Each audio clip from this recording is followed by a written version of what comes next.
जिसमें AICC member Bhupendra Hooda जी भी हैं, शैलजा जी भी हैं, रणदीप सुरजेवाला जी भी हैं और जो कद्दावर 41 नेता उनमें एक राजेश सिंदलाना का नाम है। और मेरे नेता के आशीर्वाद से आज मेरी राहुल गांधी तक दौड़ है। राजेश सिंदलाना जन्मजात कांग्रेसी बताते हैं, कांग्रेस के नेता ही उनके जन्मजात होने पर सवाल उठाते हैं। बीजेपी को भी देख चुके हैं लोग, उसके साथ गठबंधन में JJP को भी देख चुके हैं, तो लोगों ने भांप लिया सारे। ऐसा भी हुआ है पिछले चुनाव में कि टिकट तो दे दी गई भूपेंद्र सिंह गंगवा को, लेकिन जो यहाँ से पूर्व विधायक रहे थे उन्होंने अलग से झंडा गाड़ दिया। जो पीछे जिन्होंने चुनाव लड़ लिया, जो यहाँ से मैदान छोड़ के चले गए, वो दोबारा मैदान में नहीं आएंगे। और जिसने आदमपुर से चुनाव लड़ा था कांग्रेस पार्टी, उसको आदमपुर से चुनाव लड़ाएगी 100%। अब अपनी डफली अपना राग कुछ भी बजा लो, उनका जो होना था हो चुका।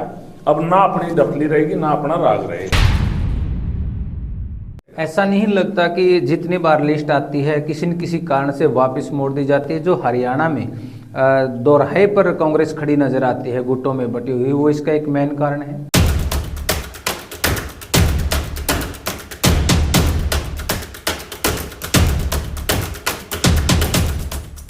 मैंने तो आपने देखा होगा, पहले भी कही थी, जो बागी है दागी है, पार्टी उनको चुनाव नहीं लड़ाएगी। कि इस दौर में आप कांग्रेस का यहाँ हरियाणा में राज बना पाएंगे? बिल्कुल 60 पार सीट आएंगी कांग्रेस पार्टी की। कि ये बात तो कहीं से छुपी नहीं है कि एक तरफ हुड्डा गुट काम कर रहा है, एक तरफ SRK कर रहा है। तो आपको मैं दोबारा से ये बात पर जरूर पूछना चाहूँगा कि क्या SRK की मोहर लग सकती है राजेश सिंदलाना के नाम पर?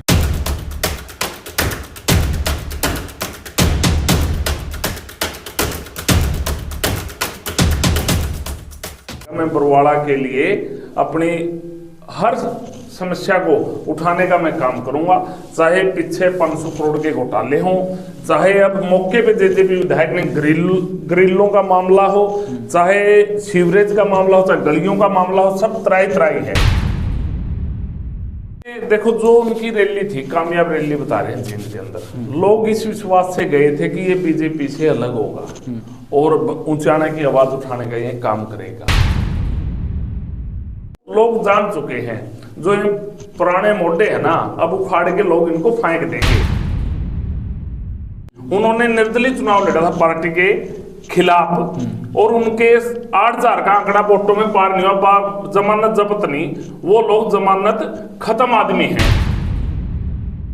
जब 13 महीने तक किसान आंदोलन चला, हर तरफ से एक ही आवाज आ रही थी कि दुष्यंत चौटाला को गठबंधन तोड़ लेना चाहिए, लेकिन मामला तो सेंटर का था और सेंटर में यहाँ से सांसद थे बृजेंद्र सिंह, उन्होंने तो कभी ऐसा कोई बयान नहीं दिया। राजेश सिंदलाना वो शख्स है, ना तो नाम के आगे नकली प्रोफेसर लगाता और ना नकली डॉक्टर लगाता। नमस्कार, आप देख रहे हैं द मीडिया हाउस। इस वक्त चाय पर चर्चा में हमारे साथ विशेष मेहमान हैं राजेश सिंदलाना, AICC और PCC के सदस्य हैं। कुछ खास बातचीत करने के लिए आज हमारे साथ द मीडिया हाउस के स्टूडियो में मौजूद हैं। सर, स्वागत है चाय की चर्चा पे आपका। नमस्कार जी। द मीडिया हाउस के आपके सभी चैनलों को, सभी आपके जितने भी फॉलोअर हैं, सबको मेरी तरफ से राम राम। चाय लो, चर्चा भी शुरू करते हैं। ठीक है, थैंक यू। आप PCC के भी सदस्य हैं, AICC के भी सदस्य हैं, लेकिन अभी तक हरियाणा की बात करें तो ग्राउंड पे संगठन तैयार नहीं हुआ, वजह क्या मानते हैं? देखो, ग्राउंड पे संगठन की बात आती है, पीछे PCC की भी लिस्ट आई थी, कोऑर्डिनेटर भी लगाए गए हैं और हल्का प्रभारी भी लगाए गए हैं। कांग्रेस पार्टी बड़ी भूमिका में सभी ब्लॉक स्तर पे, हल्का स्तर पे और जिला स्तर पे कोऑर्डिनेटर और ब्लॉक जो प्रभारी हो लगाए गए हैं, वो सभी लिस्टें मांग के जल्द ही ब्लॉक अध्यक्ष और जिला अध्यक्ष की 10-15 दिन के अंदर सारा हरियाणा में संगठन खड़ा हो जाएगा। ऐसा नहीं लगता कि जितनी बार लिस्ट आती है किसी न किसी कारण से वापस मोड़ दी जाती है? जो हरियाणा में दोराहे पर कांग्रेस खड़ी नजर आती है गुटों में बटी हुई, वो इसका एक मेन कारण है? नहीं जी, देखिए, तो मैं नहीं कह सकता गुटों वाली बात। तो कांग्रेस एक है और एक रहेगी। बात रहेगी संगठन की। संगठन के पीछे 4 स्टेटों के चुनाव थे, सभी उसमें व्यस्त थे। उससे पहले भी हिमाचल कर्नाटक के चुनाव थे। अभी सभी जगह चुनाव लिए आने वाला समय, अब लोकसभा के चुनाव होने हैं और उसके बाद हरियाणा में चुनाव होने हैं। तो 15-20 दिन में सारा संगठन हरियाणा में नीचे स्तर से ऊपर स्तर तक सारा संगठन खड़ा हो जाएगा।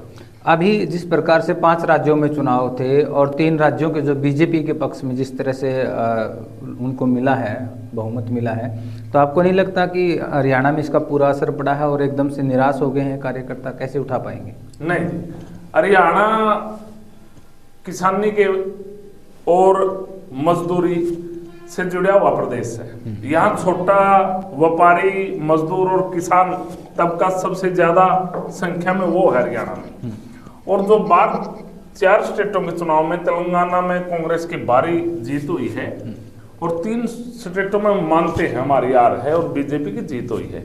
लेकिन आने वाला हरियाणा में समय कांग्रेस का है और पूरे देश में कांग्रेस पार्टी का ही समय है और राहुल गांधी जी इसका नेतृत्व करेंगे। तो क्या राजेश संदलाना भी कहीं न कहीं विधानसभा में अपनी दौड़ नजर करते हुए नजर आएंगे? नहीं जी, मैं एक छोटा कार्यकर्ता हूँ पार्टी के अंदर और मैं रणदीप सिंह सुरजेवाला जी का और राहुल गांधी जी का सच्चा सिपाही हूँ। जो मेरे को पार्टी जिम्मेवारी देगी वो मेरी अपनी निष्ठापूर्वक से निभाऊंगा।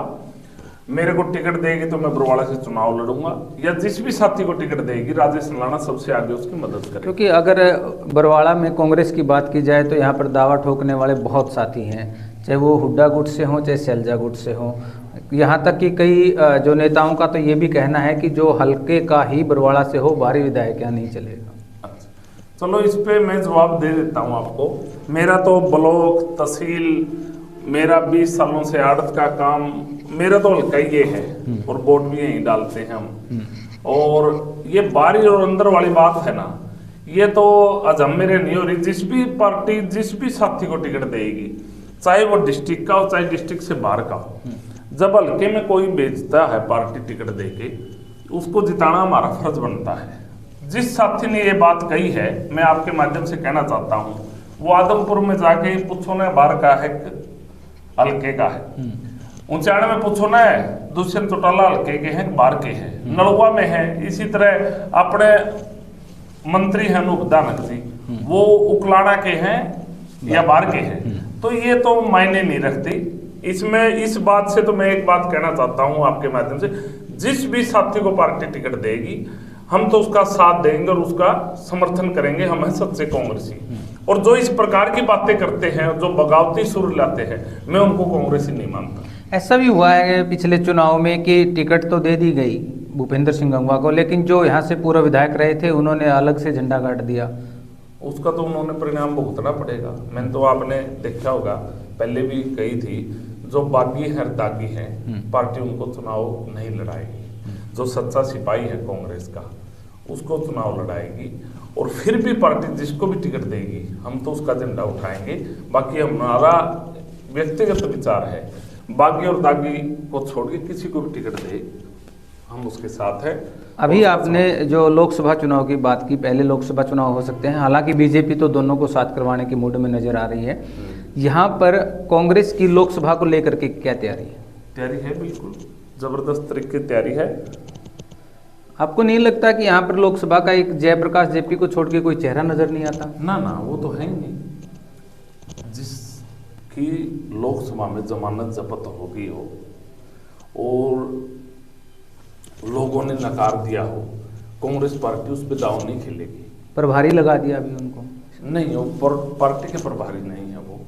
वो एज ए ड्यूटी लगा रखी है अध्यक्ष जी ने। पार्टी का संगठन खड़ा होगा, पार्टी की तरफ से जिला अध्यक्ष लगो, प्रभारी लगो, हम उसका सम्मान करते हैं। और हिसार लोकसभा में नया चेहरा होगा लोकसभा का और वो चुनाव जीतेगा। आपको विश्वास है? दूसरी बात मैं ये जानना चाहता हूँ कि जिस प्रकार से खुद जयप्रकाश जेपी जो है वो लोकसभा का दावा करते हैं, अभी उन्होंने आदमपुर विधानसभा लड़ने के बाद बहुत कॉन्फिडेंस में नजर आते हैं। उनका दूसरा भाई रणधीर सिंह धीरा जो यहाँ से पूर्व मिल रहा है, वो बरवाड़ा की टिकट मांग रहा है। ये कांग्रेस पार्टी है और ये कभी भी परिवारवाद की राजनीति की नहीं करती। जो आपने कहा कि उसका भाई टिकट मांग रहा है, जिस प्लान में यहाँ से जिस दौर में यहाँ से एमएलए रहा है, उसके बाद यहाँ नजर नहीं आया। बीच में 10 साल 15 साल गुजर चुके हैं और एकदम कोई आके कहे मैं अब टिकट ले आऊंगा। तो मेरा मानना है पार्टी नए चेहरे पर दाव खेलेगी, चाहे वो कोई भी हो। जो पीछे जिन्होंने चुनाव लड़ लिया, जो यहाँ से मैदान छोड़ के चले गए, वो दोबारा मैदान में नहीं आएंगे। और जिसने आदमपुर से चुनाव लड़ा था, कांग्रेस पार्टी उसको आदमपुर से चुनाव लड़ाएगी 100%। वो उसके भाग चुनाव जीते या हारे, उसके लिए जिसका आप चर्चा करते हो, ओनली उस परिवार के लिए एक टिकट है, ओनली आदमपुर की टिकट है। आदमपुर से उनको टिकट मिलेगी, बाकी उनके बाद। अगर मैं इसी सवाल को दोबारा रिपीट करना चाहूँ कि नए चेहरों की आप बात कर रहे हैं, तो नए चेहरों में राजेश संदलाना भी हो सकते हैं। मैंने बता दिया, मैं जन्मजात रिकॉर्ड है मेरा, उठा के देख लेना। और जिसने चुनाव लड़ा है 2004 से लेकर अब तक, पहले भी कांग्रेस का वोट और उसका साथ राजेश संदलाना ने दिया है। लेकिन मैं अपने आप को कहीं दौड़ में खड़ा नहीं मानता। पार्टी टिकट देगी, चुनाव लड़ेगा, बाकी जो भी साथी आएगा उसका सबसे पहले समर्थन स्वागत माला लेके खड़ा हल्के के बॉर्डर पे राजेश संदलाना मिलेगा। राजेश संदलाना जन्मजात कांग्रेसी बताते हैं, कांग्रेस के नेता ही उनके जन्मजात होने पे सवाल उठाते हैं। बताओ, मेरे पर तो कोई सवाल उठा ही नहीं सकता। मेरे को तो एक भी कोई क्लिप दे दो, कोई फोटो दे दो किसी नेता के साथ कांग्रेस से बाहर की, मेरे पर तो कोई सवाल उठा ही नहीं सकता। अगर किसी ने उठाया उसका मैं जवाब दूंगा। तो अब आपको जिस प्रकार से हम बात कर रहे थे कि 3 राज्यों के चुनाव के परिणाम आने के बाद हताश हैं, तो आपको कैसे विश्वास है कि इस दौर में आप कांग्रेस का यहाँ हरियाणा में राज बना पाएंगे? बिल्कुल 60 पार सीट आएंगी कांग्रेस पार्टी की। जो पीछे 10 साल का शासन था कांग्रेस पार्टी का, वो लोगों ने देखा है। और किसान, मजदूर, छोटा दुकानदार, व्यापारी, छत्तीस बिरादरी सब उसमें खुश थे। और सबके, छोटे दुकानदार से लेकर बड़े व्यापारी तक, छोटे किसान मजदूर से लेकर बड़े कृषि किसान तक, भाव की बात हो, फसलों के मुआवजे की बात हो, बिजली बिल फ्री करने की बात हो, हर चीज में कांग्रेस पार्टी एक कदम आगे खड़ी मिली है। उसके बीच में बीजेपी को भी देख चुके हैं लोग, उसके साथ गठबंधन में जेजेपी को भी देख चुके हैं। तो लोगों ने भांप लिया सारे देख के, उन्होंने उसी पार्टी को फिर जिन्होंने इस प्रदेश को आगे बढ़ाने का काम किया। आने वाला समय इसलिए कांग्रेस का है, सब कांग्रेस को वोट करेंगे और 60 पार सीट कांग्रेस की आएंगी। मैं गठबंधन पर ही सवाल लेने वाला था कि इधर से 10 सीटें लेकर के विधानसभा में पहुंचे दुष्यंत चौटाला अपनी जेजेपी पार्टी के साथ और जाकर के बीजेपी की सरकार बनवा दी। तो ये जो 5 साल का राज रहा है, अब आकर के आपको क्या लगता है कि वो गठबंधन में चुनाव लड़ेंगे या फिर से अपनी अपनी डफली अपना अपना राग होगा? अब अपनी डफली अपना राग कुछ भी बजा लो, उनका जो होना था हो चुका। अब ना अपनी डफली रहेगी ना अपना राग रहेगा। लोगों ने देख लिया, पब्लिक ने, उन्होंने बीजेपी के खिलाफ वोट लिए थे और बीजेपी की जोड़ी में बैठने का उन्होंने काम किया। अब पब्लिक जान चुके, दोबारा उस समय नहीं देगी। मैं बार बार एक ही बात कहता हूँ, मैं एक छोटा किसान परिवार से जन्म लिया है और बरवाड़ा हल्के की आवाज उठाना मेरा कर्तव्य है। मेरे जब तक सांस चलेंगे और मेरे खून का कतरा चलेगा, मैं बरवाड़ा के लिए अपनी हर समस्या को उठाने का मैं काम करूंगा। चाहे पीछे 500 करोड़ के घोटाले हों, चाहे अब मौके पे जेजेपी विधायक ने ग्रिलों का मामला हो, चाहे सीवरेज का मामला हो, चाहे गलियों का मामला हो, सब त्राई है। कांग्रेस पार्टी आने के बाद हम जिन्होंने गमन किया है उनकी तो जांच कराएंगे और इस बरवाड़ा के विकास की बात करेंगे। आपने पिछले चुनाव में देखा होगा कि अब जो मौजूदा विधायक है जोगीराम, वो हर जगह ही कहते थे कि 500 करोड़ रुपए का हम भी मामला उठाएंगे, आज तक तो उठा नहीं। वो भी ऐसे ही बन गया जैसे जेजेपी ने वोट मांगे थे ना बीजेपी के खिलाफ, इसने भी ऐसे ही कहा था मैं ऐसे कर दूंगा, उजागर कर दूंगा, लेकिन ये भी वही जोड़ी में। लेकिन वो एक बात जरूर कहते हैं कि मैंने कोई भ्रष्टाचार नहीं किया, साफ हूँ बिल्कुल। बस वो सभी यही कहते हैं। भ्रष्टाचार की परत जब उगड़ेगी, जब सरकार चेंज होगी, नए नुमाइंदे आएंगे और वो इनके परतें खोलेंगे और फिर वो इनके घोटाले उजागर करेंगे और फिर घोटाले सामने आएंगे। ऐसा तो ना कि चोर चोर मुसेरे भाई बन जाए फिर? नहीं, ऐसा नहीं होगा। कांग्रेस पार्टी में जो भी साथी आएगा टिकट लेके, हम उसको तन मन धन से जिताएंगे और बरवाड़ा की आवाज उठाने के लिए, विकास की आवाज उठाने के लिए, चोरों का इलाज करने के लिए हम किसी भी हद तक जाकर बरवाड़ा के अगर कांग्रेस पार्टी का नुमाइंदा बनकर विधानसभा में भेजेंगे उसको मजबूर करेंगे हर काम के। अभी लोकसभा में हमारे एमपी हैं जो बृजेंद्र सिंह जी 5 साल तक यहाँ पर सांसद हैं और आपने देखा कि उसके पिताजी ने जींद के अंदर अपना एक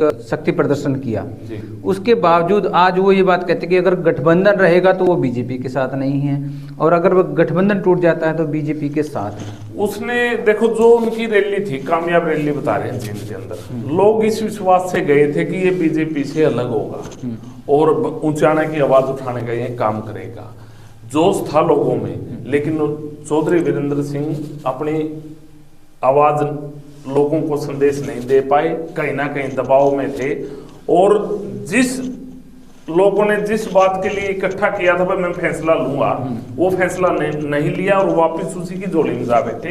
ये तो लोगों को बेवकूफ बनाने वाली बात है, अलग होंगे तो मैं वो करूंगा, इकट्ठे रहेंगे मैं ऐसे करूंगा। भाई इकट्ठे अलग सा क्या मैटर है, जनता आपके साथ खड़ी तो आप फैसला लो, अगर बीजेपी आपकी नहीं माने तो आप फैसला लो। तो ये लोगों को लोग जान चुके हैं, जो ये पुराने मोटे हैं ना अब उखाड़ के लोग इनको फेंक देंगे, जब बहुत बेवकूफ बना चुके लोगों को। जब 13 महीने तक किसान आंदोलन चला, हर तरफ से एक ही आवाज आ रही थी कि दुष्यंत चौटाला को गठबंधन तोड़ लेना चाहिए, लेकिन मामला तो सेंटर का था और सेंटर में यहाँ से सांसद थे बृजेंद्र सिंह। उन्होंने तो कभी ऐसा कोई बयान नहीं दिया बृजेंद्र सिंह के पिताजी ने, वीरेंद्र सिंह ने, कि भाई इसको वापस लेना चाहिए, जबकि अपने आप को छोटू राम का नाती बताते हैं। वो तो हमेशा किसानों की आवाज उठाते हैं। बिल्कुल छोटू राम के नाती थे, लेकिन जो किसान आंदोलन था उसमें गायब होना इनका ये दर्शा दिया कि ये उसके नाती नहीं है, छोटू राम जी के रास्ते पर ये नहीं चल सकते। जो किसान आंदोलन था पूर्ण रूप से कांग्रेस उसमें साथ देने में संपूर्ण रूप से साथ थी। उस हवन में आहुति डालने का कांग्रेस ने काम किया, हमने भी वहां भंडारे लगाए, कंबले बांटे, किसानों की सेवा करी, हर कांग्रेसी ने काम किया, ऊपरले नेता से लेकर नीचे लग इस किसान आंदोलन का समर्थन किया और किसानों की जीत में अपनी भागीदारी सुनिश्चित करके उनकी जीत दिलाने का कांग्रेस पार्टी का इसमें अहम रोल रहा। किसानों को हर बात का पता। देखिए ये बात तो कहीं से छुपी नहीं है कि एक तरफ हुड्डा गुट काम कर रहा है, एक तरफ SRK कर रहा है। तो आपको मैं दोबारा से ये बात पर जरूर पूछना चाहूंगा कि क्या SRK की मोहर लग सकती है राजेश संदलाना के नाम पर? देखो ऐसा है, मन में कोई ऐसी इच्छा हो? देखो मैं आपको सीधी सी बात बता देना चाहता हूँ, मेरे प्रिय नेता और मेरे राजनीतिक गुरु है रणदीप सिंह सुरजेवाला जी, और उन्होंने मेरे को PCC मेंबर से लेकर इस हरियाणा में केवल 41 आदमी हैं, जिसमें AICC मेंबर है भूपेंद्र हुड्डा जी भी हैं, शैलजा जी भी हैं, रणदीप सुरजेवाला जी भी हैं, और जो कद्दावर 41 नेता उनमें एक राजेश संदलाना का नाम है। और मेरे नेता के आशीर्वाद से आज मेरी राहुल गांधी तक दौड़ है, मेरे को राहुल गांधी नाम से जानते हैं, वो सिरे सिरे पर रणदीप सिंह सुरजेवाला जी को है।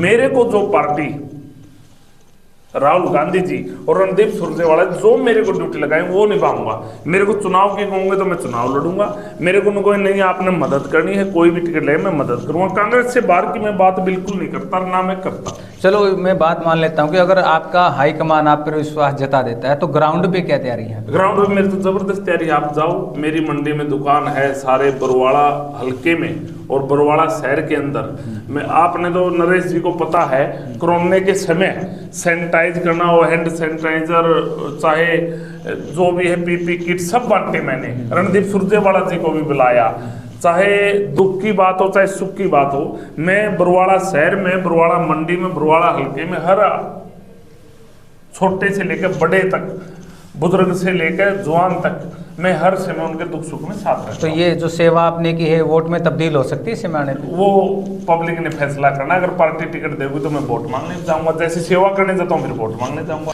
राजेश जी, आप कह रहे हैं कि आप AICC के सदस्य हैं, लेकिन आपकी ही पार्टी के लोग कहते हैं कि आप नॉमिनेटेड हैं। देखो नॉमिनेटेड तो पार्टी किस पर विश्वास करती है, पार्टी में वफादार साथी काम करता है उस पर मोहर लगाती है। एक छोटा उदाहरण दे दूं, ये बात फिर मैं बताऊंगा।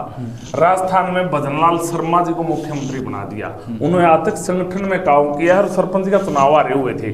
संगठन में काम करने का फायदा क्या मिला, उस पर विश्वास जता आज मुख्यमंत्री बना दिया। ग्राउंड तो तैयार हो गया ना।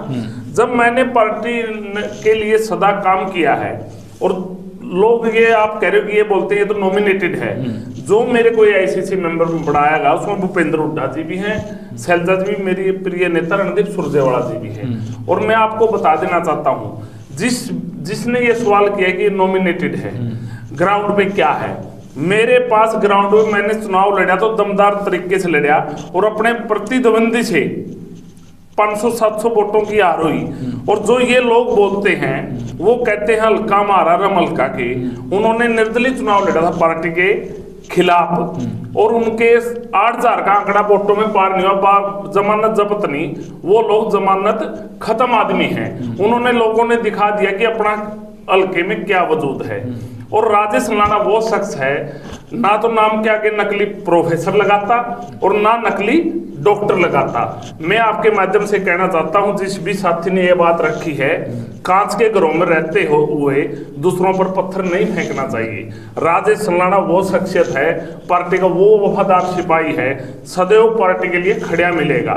और वो लोग जो इस प्रकार की बातें करते हैं, उनको इस गरिमा का पता नहीं है पीसीसी मेंबर क्या होता है और एआईसीसी मेंबर क्या होता है। जी, ये थे हमारे साथ राजेश संदलाना। बड़े सधे हुए राजनीति के जवाब इन्होंने दिए हैं। हालांकि बातों में इन्हें जरूर खुलासा किया है कि अगर पार्टी हाईकमान इनके नाम पर राजी हो जाता है तो ये यहाँ पर जो सेवा की है उसका मेवा लेने के लिए भी तैयार हैं। लेकिन ये तो फिर आने वाला समय बताएगा कि हाईकमान किसके नाम पर मोहर लगाती है और राजेश संदलाना का इस बार भाग्य किस तरह से करवट लेता है। फिर किसी साथी के साथ चाय पर चर्चा में आपसे रूबरू होंगे। तब तक दीजिए इजाज़त। नमस्कार।